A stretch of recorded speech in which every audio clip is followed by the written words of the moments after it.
রাঙ্গামাটি সেনানিবাসে বৈঠকে ৩ উপদেষ্টা। পার্বত্য চট্টগ্রামের চলমান পরিস্থিতি নিয়ে বৈঠকে বসেছেন বর্তমান সরকারের ৩ উপদেষ্টা। শনিবার ২১শে সেপ্টেম্বর দুপুর ১২টার পর রাঙ্গামাটি জেলার সেনানিবাসের প্রান্তিক হলে এ বৈঠক বসেছেন তারা। এতে বিভিন্ন রাজনৈতিক দলের নেতৃবৃন্দ, আইনশৃঙ্খলা রক্ষাকারী বাহিনী ও প্রশাসনের ঊর্ধ্বতন কর্মকর্তা এবং বিভিন্ন জাতিগোষ্ঠীর প্রতিনিধিরা অংশ নেন। মতবিনিময় সভায় উপস্থিত ছিলেন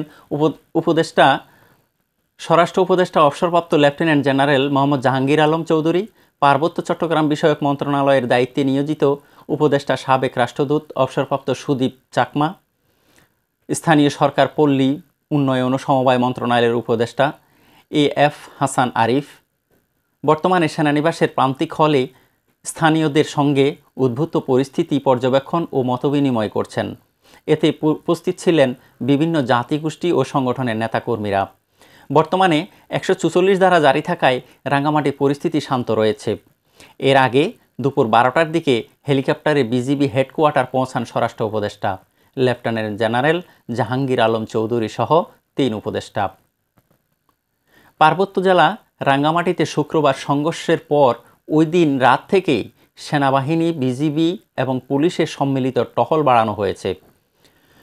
প্রশাসনের পক্ষ থেকে ১৪৪ ধারা জারি থাকায় রাঙ্গামাটির পরিস্থিতি শান্ত রয়েছে। এখন পর্যন্ত কোনো ধরনের সভা সমাবেশ হয়নি।